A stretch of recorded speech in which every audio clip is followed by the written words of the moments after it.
This is live from New Delhi. You're watching DD India News Hour on DD India, India's voice to the world.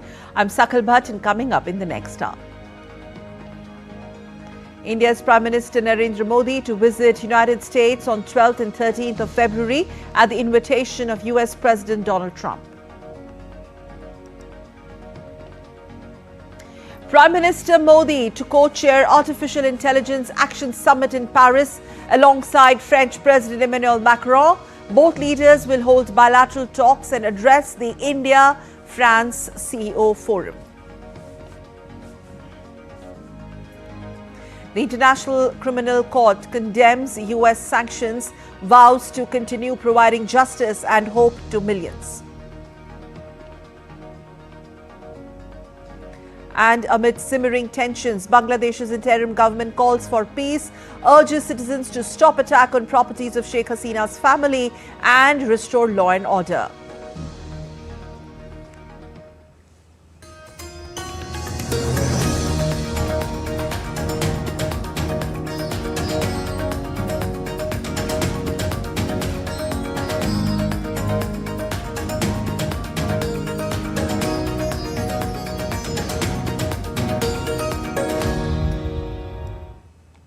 India's Prime Minister Narendra Modi will be visiting the United States on 12th and 13th of this month to meet President Donald Trump. Matters related to energy and defense, among other things, would be on the agenda of the talks.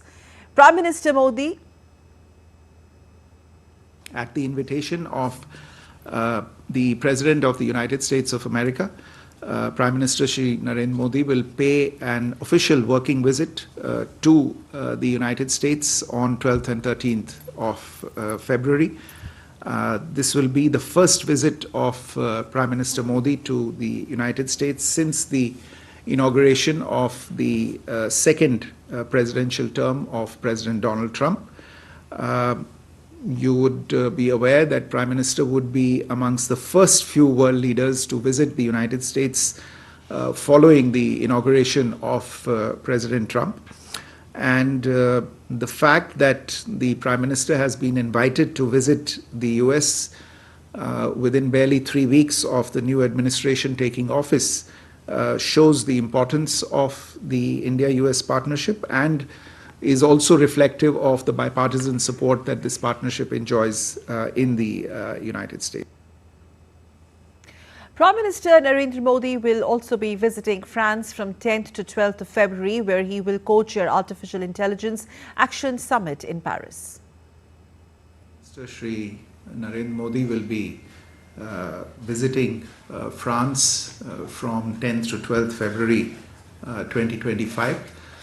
This visit is on the occasion of the organization of the Artificial Intelligence Summit, the AI Action Summit that France is organizing. And Prime Minister will co-chair this AI Action Summit alongside President Macron of France. The visit will also include a substantial bilateral component.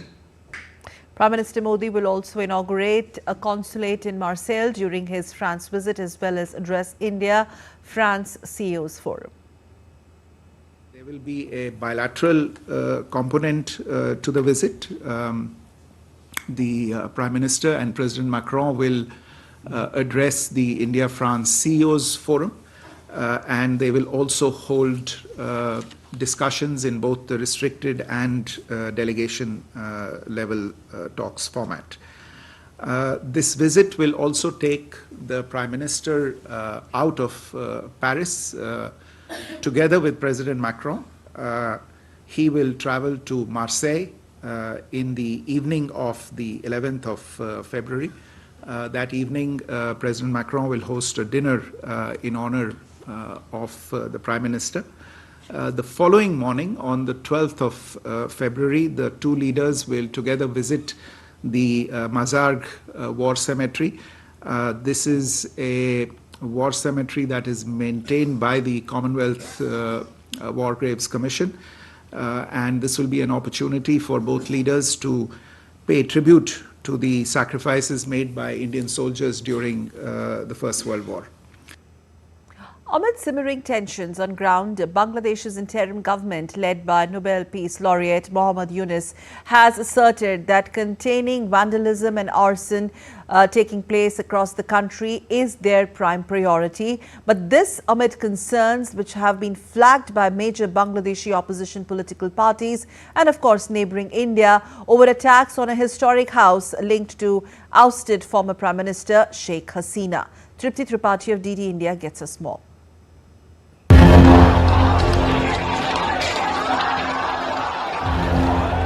Tensions continue to rise in Bangladesh as violent protests target the homes of Awami League leaders.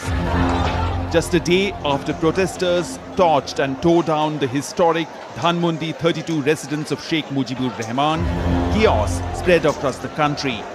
Demonstrators attacked and set fire to the residence of former President Abdul Hamid in Kishorganj.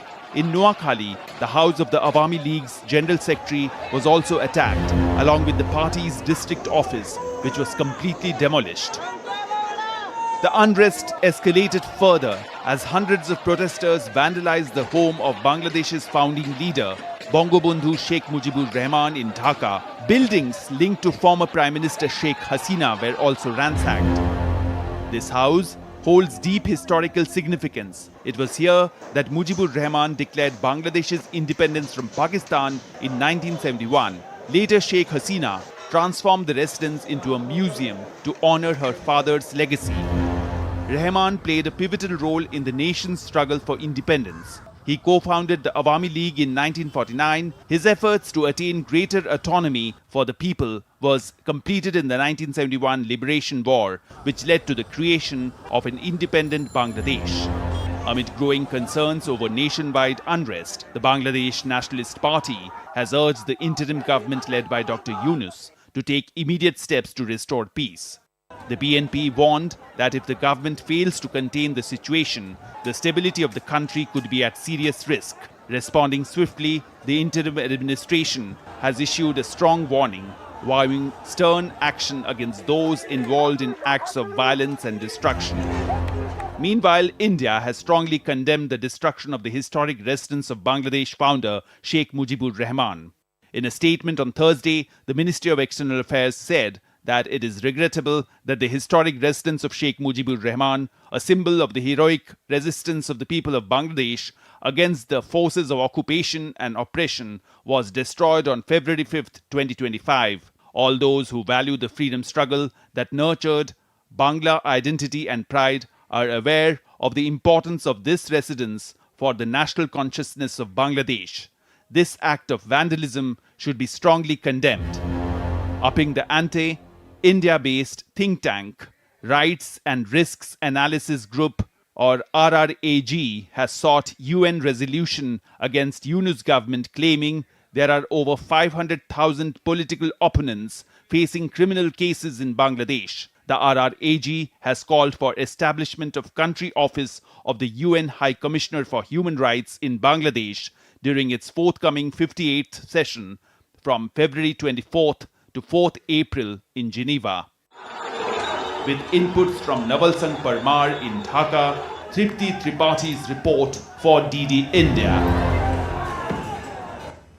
And staying with situation in Bangladesh, in response to media queries on summoning of the Bangladesh Acting High Commissioner, the official spokesperson of the External Affairs Ministry of India, Randir Jaiswal, has said, and I quote, that the Bangladesh Acting High Commissioner to India, Mr. Mohammad Nurul Islam, was summoned by the MEA to the South Block this evening. It was conveyed that India desires a positive, constructive and mutually beneficial relationship with Bangladesh, which has been reiterated several times in recent high-level meetings. It is, however, regrettable that regular statements made by Bangladesh authorities continue to portray India negatively, holding us responsible for internal governance issues. These statements by Bangladesh are in fact responsible for the persistent negativity. Comments attributed to former Prime Minister Sheikh Hasina have been made in her individual capacity, in which India has no role to play. Conflating this with the government of India's position is not going to help add positivity to bilateral relations. While the government of India will make efforts for a mutually beneficial relationship, we expect that Bangladesh will reciprocate similarly without vitiating the atmosphere, unquote. Also, the Transparency International Bangladesh on Friday has expressed deep concern over the vandalism and violence in the entire country and criticized Dr. Yunus's administration's role to prevent it. The organization has condemned the government's passive stance in addressing the situation, which has been limited to issuing statements. The anti-corruption watchdog said that the emerging situation in Bangladesh is risky for democratic transition.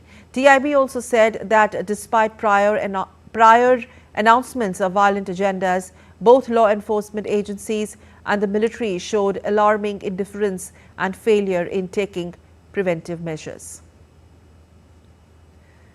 DD India's Naval Singh Parmar joins us from Dhaka over phone line. Naval, give us first of all an update as far as the response from Yunus's administration in terms of containing the simmering tension on ground is concerned. Well, Sakal, on 5th February, there were an announcement on social media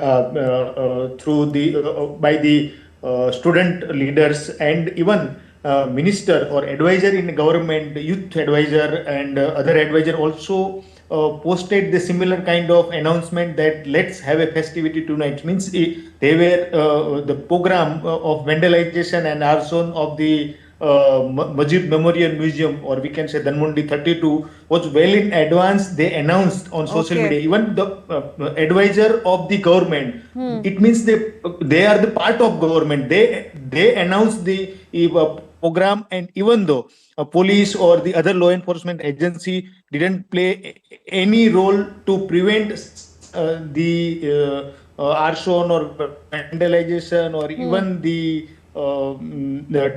demolition of the Sheikh Mujib Memorial. Then after 2 days, continuously in the countryside, in the almost every party office of Awami Leagues as well as the house and establishment of the Awami League leaders have been vandalized, arsoned and demolished with the help of excavators. So police force or law enforcement agency were present, or even they tried to control the situation. It shows that the government was this everything happened under the blessing of the government, under the blessing of the Dr. Yunus, and that's why the Transparency International Bangladesh also today raised very serious concern about the role of the Yunus administration, and they said that this situation will not lead to the democratic transition of here in Bangladesh. So complete lawlessness in the streets of Dhaka and the Bangladesh will not lead to democratic transition. Okay, we'll leave it there. Thank you very much, Naval Singh, for those quick inputs as far as the situation on ground is concerned and the interim government's inability, so to say, to contain the current situation is concerned. Now let's shift our focus to some other leading stories on DD India. The Reserve Bank today, after nearly 5 years, reduced the policy repo rates by 25 basis points. The MPC also decided unanimously to continue with the neutral stance and remain unambiguously focused on a durable alignment of inflation with the target while supporting growth. Sharma Mishra of DD India explains this in detail in the next report. The MPC, after a long wait of nearly 5 years, unanimously decided to reduce its repo rate from 6.5% to 6.25%. Consequently, the Standing Deposit Facility (SDF) rate is now at 6% and the Marginal Standing Facility (MSF) rate and the bank rate at 6.5%. The MPC decided unanimously to reduce the policy rate by 25 basis points from 6.5% to 6.25%. The SDF rate shall be at 6.0%, and the marginal standing facility rate, also called the MCF rate, and the bank rate shall be 6.5%. India's real GDP growth for 2025-26 is projected at 6.7%, with Q1 at 6.7%, Q2 at 7%, and Q3 and Q4 at 6.5% each. CPI inflation for 2024-25 is projected at 4.8%, with Q4 at 4.4%.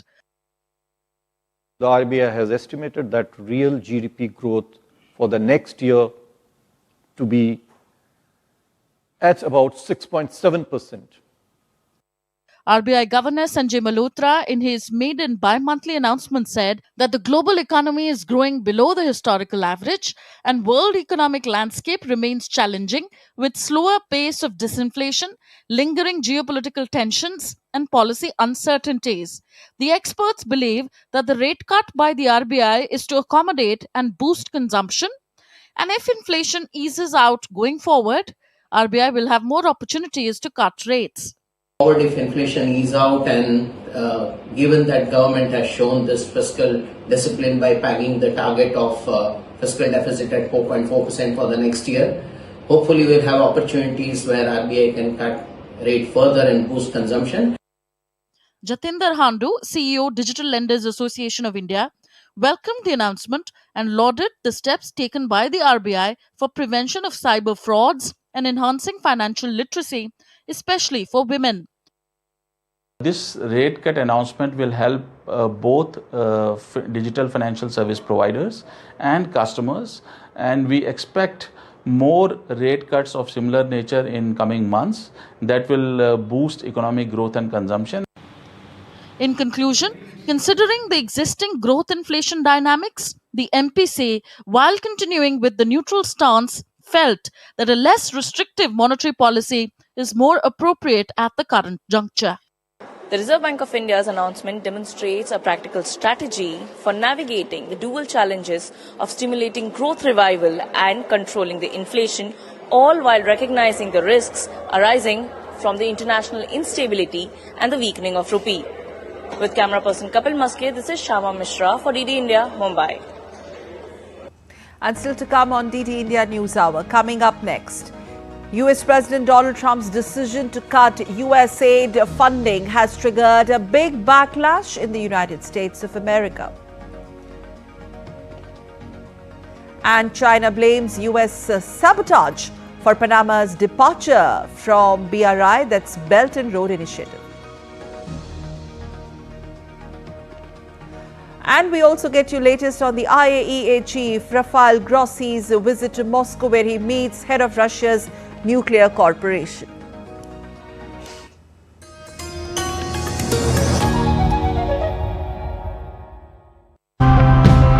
Big cities now remind us of traffic, poor air quality, bad sanitation, concrete and little to no greenery. And it is our responsibility to figure out ways to improve our city life. Failing on segregating waste, which is extremely important. The moment you segregate waste, it's all in control. They can function efficiently and you can completely take advantage of the capacity of these processing centers only when waste is segregated at. The fungus is great for building because through the mycelium, the root structure of the fungus that grows underground, and that interlinking creates a more stable material. People around each lake should come together and take the initiative to save their lakes. The government has proved itself ready to do their part as well. If the people are determined to save nature, change will not be difficult.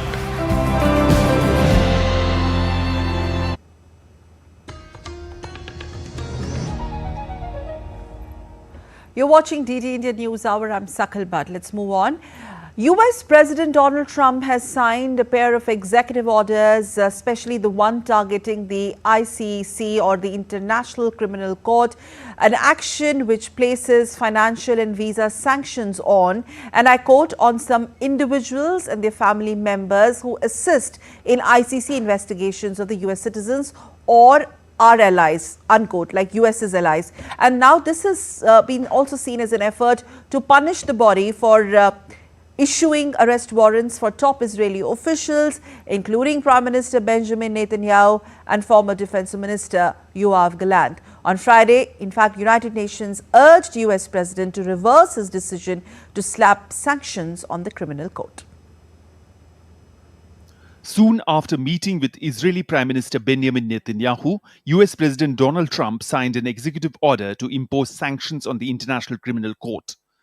According to the White House, the sanctions are in response to the criminal court's investigations into US citizens and its allies, including Israel, Israeli Foreign Minister applauded Trump over the sanctions, calling the court's actions were immoral and have no legal basis. The executive order imposes financial and visa sanctions on individuals along with their family members who assist in the ICC investigations related to US citizens or its allies. These measures taken by Trump are intended to penalize those involved in efforts against US interests. However, the International Criminal Court has strongly condemned the sanctions imposed by US President Donald Trump, urging its member states to stand united in defense of the court's independence. German Chancellor and other EU leaders slammed US move to impose sanctions on the ICC. I don't think it's right to impose sanctions on the International Criminal Court. It's so difficult to fight for it, to enjoy a reputation and respect, but sanctions are the wrong thing to do. European Commission President Ursula von der Leyen said, and I quote, "The ICC guarantees accountability for international crimes and gives a voice to victims worldwide. It must be able to freely pursue the fight against global impunity. Europe will always stand for justice and the respect of international law." Meanwhile, the United Nations also called US President to reverse his decision to slap sanctions on the International Criminal Court. The ICC is a permanent court that can prosecute individuals for war crimes, crimes against humanity, and crimes of aggression against the territory of member states. Although the US and Israel are not members of ICC, but US sanctions could still have a crippling effect on the court's operations. It could impact the court's technical and IT operations, including evidence gathering. Bureau Report, DD India. Israel has informed the United Nations Human Rights Council that it will follow the United States in withdrawing its participation, the ambassador to the UN in Geneva said on Thursday. Council members have frequently raised allegations of Israeli human rights violations in the Gaza conflict. Israel has rejected the findings and said it takes care to avoid civilian casualties. It has long criticized the Geneva-based body and has disengaged in the past. In fact, Israel's ambassador to UN in Geneva, Daniel, has said the Human Rights Council has been a biased body since its beginning, with dictatorships lecturing democracies on human rights. We are very close to the United States, but this step was not coordinated. We have been for a long time complaining about the things that I mentioned today, and this was a very good opportunity, following the step of President Trump, to also take our step that would have happened probably anyway.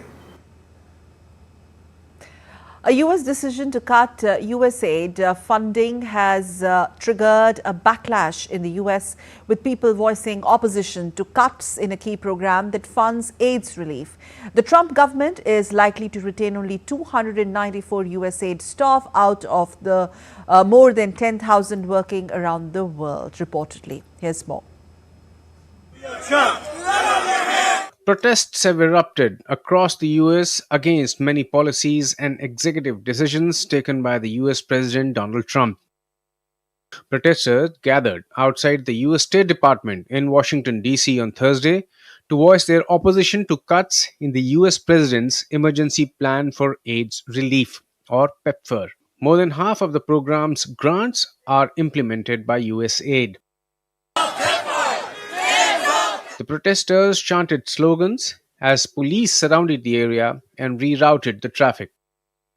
Trump government's effort to slash American foreign aid is also crippling the intricate global system, as per experts and according to the humanitarian organizations.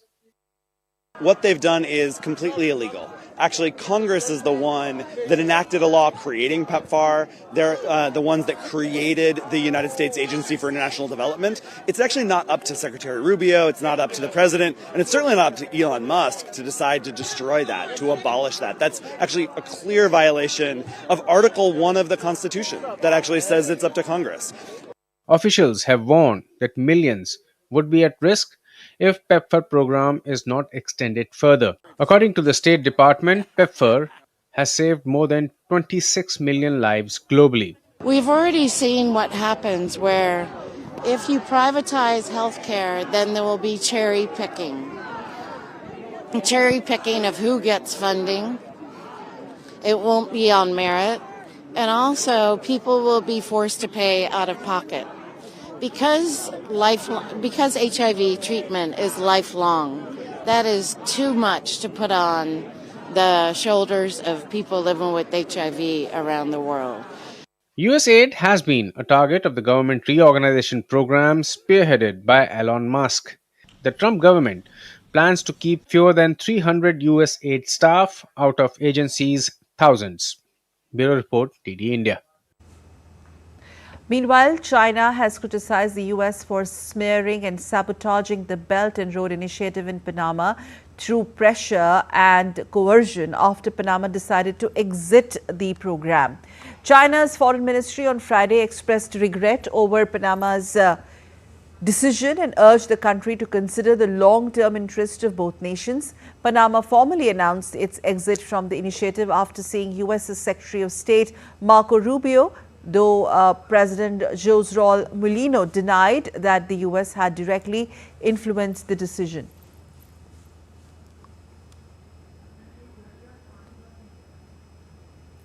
U.S. Secretary of State Marco Rubio will make his first visit to West Asia this month following President Donald Trump's comments on relocating Gaza's population. Secretary Rubio is set to attend the Munich Security Conference, after which he will visit Israel, the United Arab Emirates, Qatar and Saudi Arabia from February 13th to 18th. Speaking earlier, during a visit to the Dominican Republic, Rubio indicated that Trump is also seeking support for Gaza's reconstruction from nations with both the economic and technological capacity to assist, likely referring to wealthy Gulf Arab states.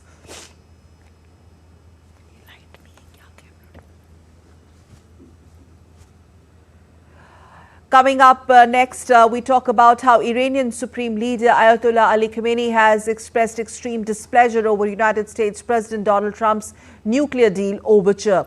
As Trump signals his wish to hold talks with Iran over nuclear deal, his remarks may likely spark some sort of divisions or rift within Iran over country's nuclear ambitions as well as sanctions. The report that follows has more details.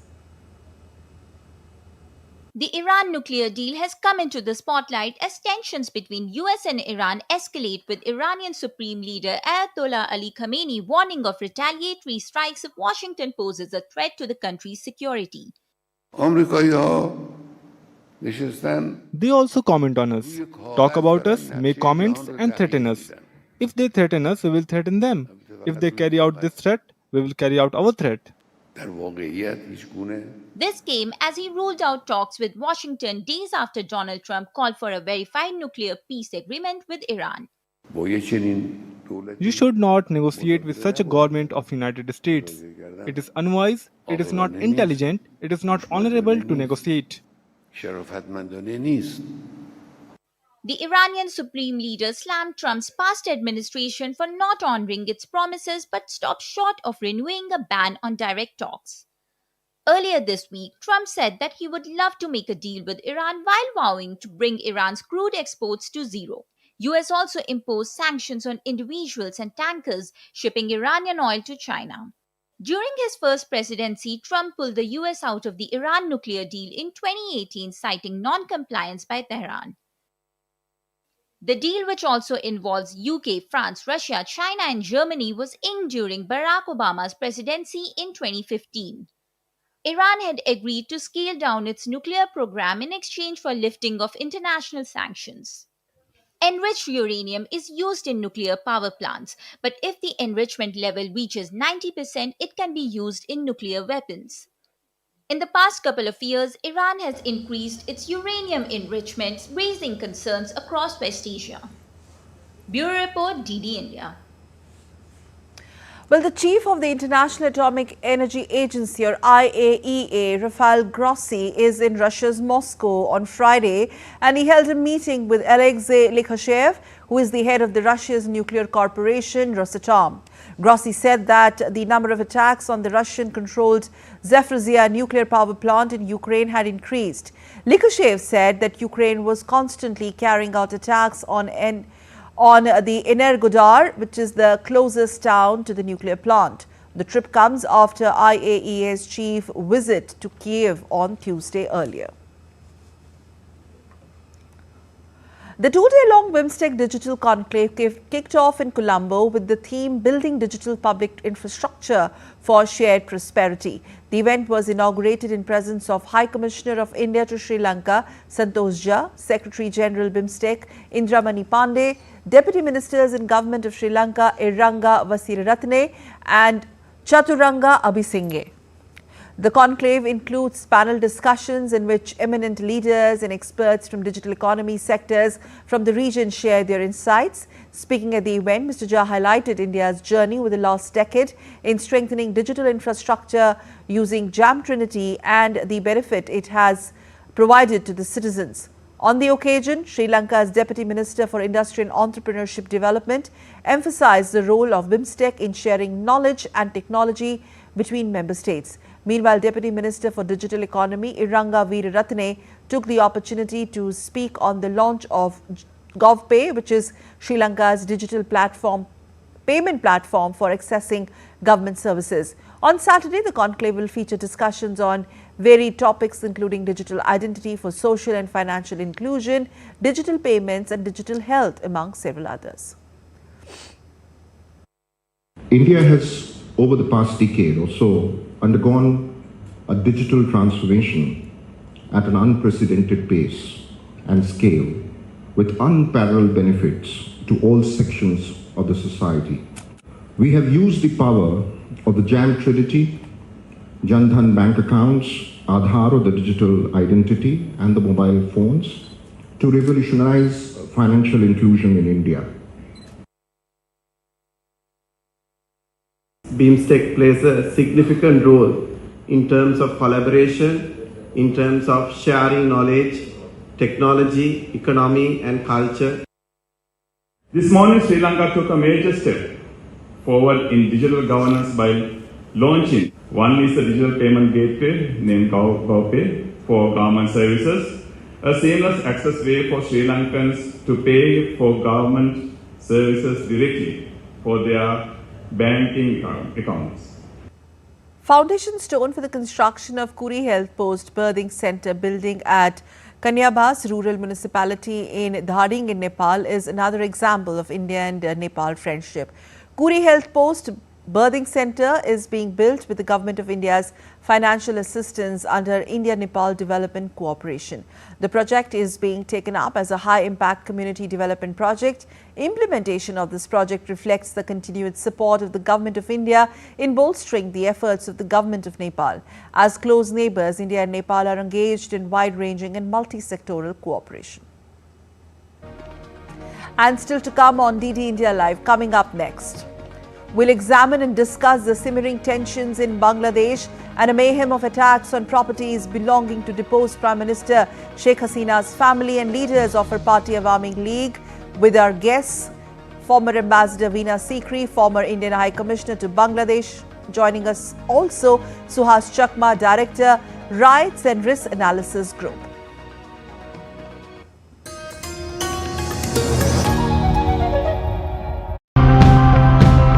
Big cities now remind us of traffic, poor air quality, bad sanitation, concrete and little to no greenery. And it is our responsibility to figure out ways to improve our city life. Failing on segregating waste, which is extremely important. The moment you segregate waste, it's all in control. They can function efficiently and you can completely take advantage of the capacity of these processing centers only when waste is segregated at. The fungus is great for building, because through the mycelium, the root structure of the fungus that grows underground, and that interlinking creates a more stable material. People around each lake should come together and take the initiative to save their lakes. The government has proved itself ready to do their part as well. If the people are determined to save nature, change will not be difficult.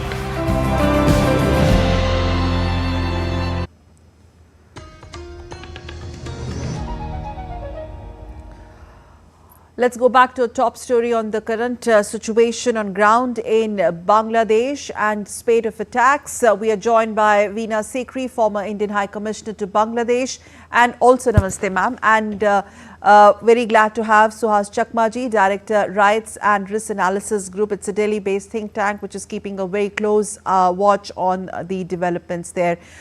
So the big question here is that is Bangladesh now actually on brink? I would like to go to Ambassador Sikri. The kind of criticism and backlash and questions on the inability of the current dispensation led by Nobel laureate Dr. Yunus is concerned, or his administration is concerned. What is the message that Bangladesh is sending to the international community? The way things have unfolded, these attacks, these planned attacks reportedly, and the administration's inability to contain it. Is there an absolute absence of the justice system in Bangladesh? Well, I think the only word to describe what's happening in Bangladesh right now seems to be anarchy, because there does not seem to be any government in control. The way that they have attacked the residents of Bangabandhu Sheikh Mujibur Rahman is an indication, they're trying to destroy the very essence, the very unique symbolism of Bangabandhu's residence, because this is where he lived, this is where he worked, this is where he led the people, and this is where he was assassinated. But to destroy it is to try to destroy the spirit of the 1971 liberation war, and to tell the people that the symbolism that the 1971 liberation war values no longer carry any weight. But I think that the way that in which it was done, because you had this group of students who really are not students in any sense of the term, but they're just members of the Islami Chhatra Shibir, which is the students' wing of the Jamaat-e-Islami. And the way they came and destroyed this building, they had bulldozers with them. Yes. So who gave them the bulldozers? Must have been the government. And I think that that this was a very sad indication. I'm very glad that the RRAG, led by Suhas Chakma, has done a wonderful study on what has happened in the last 6 months in Bangladesh between August and February, and the way the concern for human rights, for the dignity of the people has totally disappeared. The large amounts of imprisonments, the large amounts of destruction, the attacks on the minorities. This has been unheard of and unprecedented in Bangladesh, considering that just 50 years ago they were, they battled the Pakistan army, they battled the genocidal attacks on the Pakistan army, and today the same group, Pakistan Army, Jamaat-e-Islami and Razakars, they think they have the upper hand, but I don't think the people are supporting them. Okay. Suhas ji, your take as we speak. We are flashing some of the points from the report that RRAG has released at the end of the 6 months of the Yunus government. And we may also, besides these graphics, play those disturbing visuals of vandalism. So having said that, your take, this is a passive stance by Yunus government to contain situation, and if that is closer to the reality, it's a very dangerous precedence that the administration is setting. I think, people in the West, those who have been supporting Dr. Yunus, they think Yunus is an enabler of the mob in Bangladesh, which is actually the anti-discrimination movement, which only remains the leaders at this point of time with the support of the Jamaat-e-Islamic workers. I would go possibly a further step to say that actually Yunus is not the enabler of the mob. He is actually the mobster. Okay. I think we have the perception that, these mobs could roam around and, demolish the house of Sheikh Mujibur Rahman for 1.5 days and get away. It's happening simply because the chief advisor and all other advisors, they knew that, this destruction is going to come up, and it was already announced. Hasnat Abdullah had already announced, the convener of the anti-discrimination movement, that they are going to make a history on this day. They are going to destroy the 32 Dhanbandi. Then if the government knew in advance, obviously they could have taken action. So now, after all the demolition work has been done, Yunus is saying, it should not be repeated, as if there is another building at 32 Dhanmandi. So you could see that, I have been saying, we have to look at the way the students or the anti-discrimination students movement have been used by Yunus government. They first sought the resignation of all the judges. They removed the judges. They tried to remove the president of the country, which they were not successful. If they were successful to remove the president, then they would have removed the chief of army staff. Fortunately, I think the chief of army staff and the Bangladesh president, they stood against each other. And thereafter, you could see that, he has been going around and attacking the newspapers and forcing the newspapers to sack the, the journalists whom he thinks that they are misinterpreting his own opinion. So you could see wherever Hassan Abdullah goes, he is the law of the land. And there is no police person, nobody to arrest him. So it doesn't make any sense for the, the chief advisor to say it should not be repeated. He should be taking action. And please remember, the headquarters of the Jatiyo Party in the heart of Dhaka was burned down, and Hassan Abdullah was celebrating it. So if you look at it, the Yunus has been using the students to silence basically Awami League or anybody who dares to say anything in favor of remotely could be perceived as supporter of Awami League. So he is running a mob rule. And he runs but if he is running the mob rule, is there any space for a politically elected government? Elections. We are, I think last week or last to last week, we were talking about if Awami League can make a comeback and can we have free and fair elections, come back in the electoral process. But looking at the current situation, Ambassador Sikri? Well, I agree with you that elections, free, fair and inclusive elections is the only way out of the present situation. When the interim regime was sworn in on the 5th of August, at that time the constitution didn't even have the provision for an interim regime, but subsequently the courts have revived that provision. But even so, the caretaker government is supposed to be there only for 90 days and only to look after law and order and to help the election commission in conducting elections. But 6 months have passed and there is no talk at all of the electoral process. About 11 reform commissions have been set up. Now, reforms are the prerogative of an elected government. It is a new parliament which can do reforms of any kind they want. There cannot be any question of an interim regime thinking they can, have reports made and they can act on those reports and so on. So I think that this is why the people seem to be more and more disappointed with the actions of the Yunus regime, because they're not in keeping with their hopes. They had hoped that there would be elections very soon, and if they had complaints or there was anti-incumbency feeling against Prime Minister Sheikh Hasina, they would have the opportunity to express it through the electoral vote. And I think that this is what has to be the focus of the future. And I think the very fact that the Yunus regime is showing no interest and no signs on this, rather they're creating a king's party, their Jamaat-e-Islami is trying to bring together all the Islamist groups, and the other main opposition party, BNP, has asked for early elections. So I think that the focus has to be on that, and the world community should be focusing on that. I'm sure the report of the UNHRC goes to the UN Human Rights Commission. Ma'am Sikri, I want a quick comment before I take final comments from Chakmaji. India has expressed deep regret on the situation, and especially, and I quote, on the regular statements made by Bangladeshi authorities, which continue to portray India negatively, holding India responsible for internal governance issues. How do you see this panning out as far as the diplomatic relations between the two nations under Yunus's regime is concerned?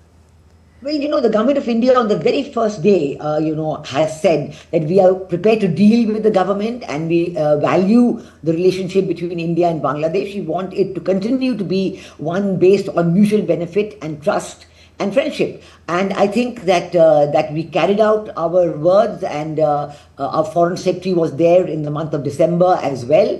But I think that there has been absolutely no response from the Mohammed Yunus regime. Rather, they have been making very sarcastic statements about India. They are trying to run a very irresponsible statement. Yes, and they're running a vicious anti-India campaign, and they're blaming India for everything that Prime Minister Sheikh Hasina did. They said they did this only because of India. Now, I think that it is very, very clear that India never interfered in the internal affairs of any country. Yes. And we feel that if something is an internal affair, they must decide it for themselves. And that's why we want a very early, free, fair and inclusive elections in Bangladesh. Yes. And I think that the way in which the regime of Mohammed Yunus has shown no interest in having talks with India. They have never visited India. Okay. The foreign advisor had been to China, but no interest at all in visiting India. Rather, our foreign secretary was there. Yes, yes, I got that point. And just final comment from Suhas Chakmaji. Also, you and your organization RRAG,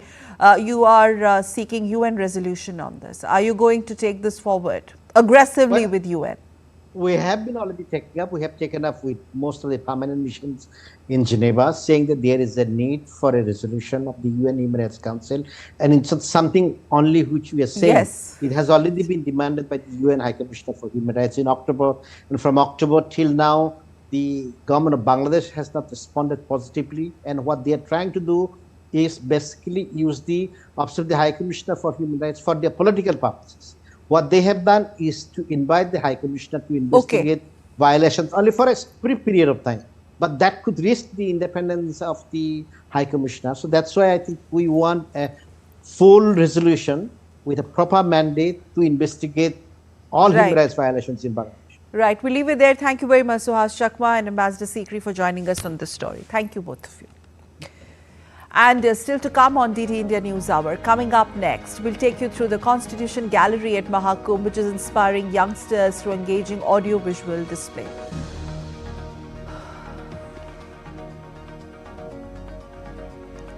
And new generation of archers from Jharkhand script success at National Games in Uttarakhand.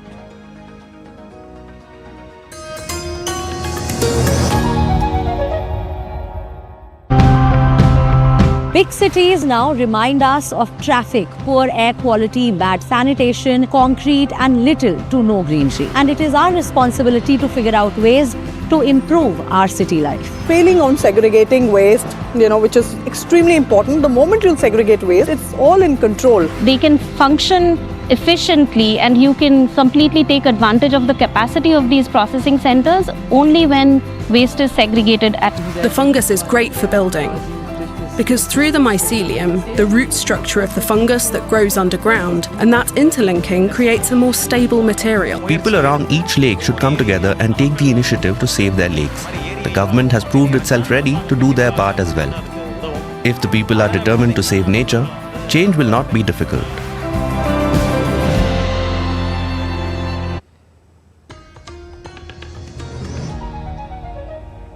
You're watching DD India News Hour. I'm Sakal Bhatt. Let's move on to the Union Cabinet, which was chaired by Prime Minister of India Narendra Modi. It has approved the continuation and restructuring of the Central Sector Scheme Skill India program till 2026 with an outlay of 8,800 crore rupees from the period 2022-23 to 2025-26. This approval underscores the government's commitment to building a skilled, future-ready workforce by integrating demand-driven, technology-enabled and industry-aligned training across the country. Pradhan Mantri Kaushal Vikas Yojana 4.0, the Pradhan Mantri National Apprenticeship Promotion Scheme and the Jan Shikshan Sansthan or the JSS scheme, the three key components are now combined under the composite Central Sector Scheme of Skill India program. नौजवान नागरिकों के लिए हमेशा नई opportunities create करना माननीय प्रधानमंत्री जी का हमेशा एक बहुत बड़ा मिशन रहा है। आज स्किल इंडिया प्रोग्राम को 8,800 करोड़ रुपए नया अप्रूवल मिला है और इसमें बड़ा फोकस लाया गया है कि कन्वर्जेंस पे बहुत ध्यान हो, क्वालिटी पे बहुत ध्यान हो और इस तरह से हो कि जिससे कोऑर्डिनेशन बने विभिन्न सेक्टर्स में। Indian government said that it employed both diplomatic and military channels to ensure complete disengagement from all friction points and restore peace and tranquility along the India-China border. In a written reply in Lok Sabha, Minister of State in Ministry of External Affairs Kirti Vardhan Singh said, and I quote, that India and China have reached agreement on patrolling arrangements along the line of actual control on India-China border areas in Dipsang and Dimchok on October 21st, 2024. He said that this agreement has led to disengagement from all friction points. Also added that it has been agreed that patrolling activities and wherever applicable, grazing will resume as per the long-standing practice before the relations soured between the two countries. He said that this agreement is adhered to as per the modalities and mutually agreed timelines between India and China.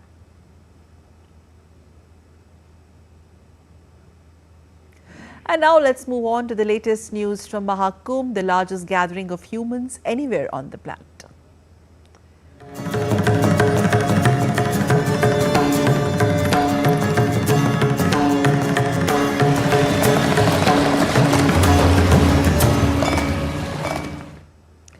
And now we take you to Samvidhan Gallery and explore the formation of the Constituent Assembly of India and the drafting of the Constitution of India through engaging audio-visual displays in Mahakumbh. It's a unique chance or opportunity for the visitors at Prayagraj in Mahakumbh to learn about India's constitutional history and its legacy.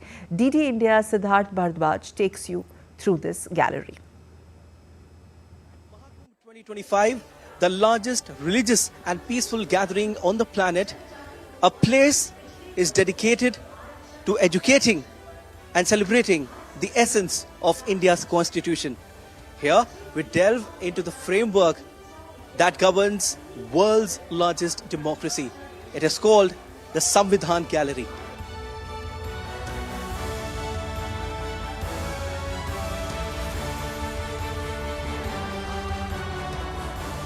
The Mahakumbh 2025 is Divya Bhavya Digital. Means it is divine, grand and digital, where the use of technology is everywhere. Here on this screen, you can see with just a touch, you can know about India's constitution. You just have to touch here and you get to know about India's constitution. Like Triveni Sangam is a confluence of river Ganga, Yamuna and Saraswati. Our Indian constitution is a confluence of global democratic principles.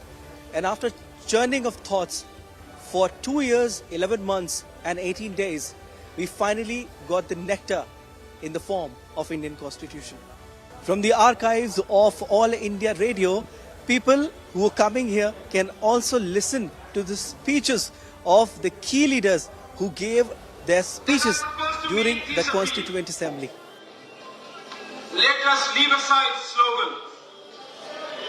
Let us leave aside words which frighten people. Let us even make concession to the prejudices of our opponents. I have shown that no harm whatsoever would be done. We wait. Here, through these digital boards, you can also see the illustrations in the Indian Constitution, a cultural journey. The Indian Constitution is far more than a legal manuscript.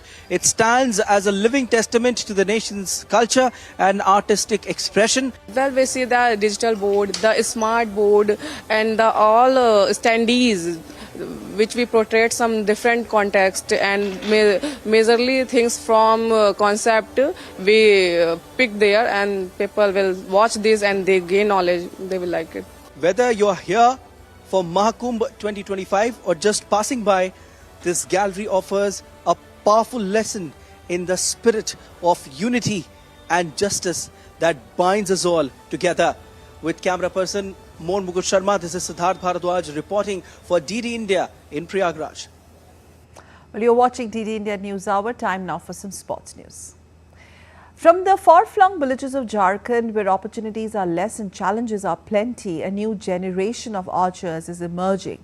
They are determined to script their own success stories. Young archers like Manisha from Doua Baga and Madhav Birua from Manjari village showcase their remarkable talents and skills at the National Games in Uttarakhand, winning a silver medal in the mixed team archery event. Exclusive report by Narayan Singh of TT India. From the remote villages of Jharkhand, young archers are making their mark. From villages once known for conflict, young archers are emerging with unparalleled determination, proving that talent, when nurtured, knows no boundaries. Manisha from Dhoabaga and Madhav Birua from Manjri village have overcome immense challenges to make their mark in archery. Their journey, shaped by hardship and resilience, reached a defining moment at the National Games in Uttarakhand, where they clinched a silver medal in the mixed team event. आने जाने के लिए बहुत दिक्कत होता है और फिर भैया के साथ आना जाना करते हैं तो घर पे भी बहुत हालत थोड़ा खराब था तो वही पापा तो उधर किसान है तो वो खेत तरफ ही रहते, मम्मी चलाती है होटल तो वो होटल पे ही रहते, शाम में आके उनको हेल्प करती हूँ मैं। और जब प्रैक्टिस करने जाती हूँ तो कभी कभी भैया स्कूल चले जाते हैं तो हमको अकेले जाना पड़ता है और ग्राउंड पे जब जैसे प्रैक्टिस करने जाते हैं ना तो बहुत कम ही प्रैक्टिस हो पाता है हम लोग का। पहले मेरा दीदी करती थी तो मेरा पापा बोले कि आर्चरी कर लो और दादू करते थे पहले तो वो अभी बीएसएफ में है तो वो लोग बोले कि आर्चरी करो अच्छा है। हाँ, मेरा ये पहला नेशनल गेम्स है और इसमें हम सिल्वर मेडल जीते और बहुत अच्छा लग रहा है मेरे को। For these athletes, archery is not just a sport, but a path to a better future. Introduced to the game through a local initiative and training camps supported by the government, they hone their skills against all odds. They transform their struggles into strength, drawing inspiration from the success of Olympians like Deepika Kumari, who also hails from Jharkhand. देखिए ये बच्चे जो देख रहे हैं आप जो national games खेलने आए हैं झारखंड की तरफ से, इनका उम्र सब जूनियर कैटेगरी के बच्चे हैं और सब जूनियर होने के बावजूद ये सीनियर लेवल के टूर्नामेंट में पार्टिसिपेट कर रहे हैं, झारखंड के लिए खेल रहे हैं और इन्होंने खेल ही नहीं रहे, झारखंड के लिए मेडल भी दे रहे हैं। तो इनके लिए ये है कि ये इतने बड़े प्लेटफॉर्म पे खेल रहे हैं तो बहुत कुछ सीखने मिल रहा है और इनके लिए एक बड़ा जो रास्ता जो हम लोग जिसके सपना देख कर खिलाड़ी आता है ओलंपिक खेलना है तो ये खिलाड़ी कहीं ना कहीं उसके रास्ते पर प्रशस्त नजर आ रहे हैं तो ये खिलाड़ी आने वाले समय में अच्छा करने वाले हैं। With continued support and access to a better training, these young archers from Jharkhand have the potential to shine on the global stage. The journey of these young archers from Maoist-affected areas to the national stage is a reflection of their resilience, determination, and passion for the sport. Overcoming hardship, financial struggles, and societal changes, they have proven that talent knows no boundaries. With the continued support and the right opportunities, these archers have the potential to shine on the international stage. With camera person Manmohan, Narayan Singh, DD India, Dehradun. And that's it we have for you in this edition of DD India News Hour. But let us know your thoughts on the news of the day. For those on the go, you can get all the latest news and updates from India and across the world on DD India mobile app.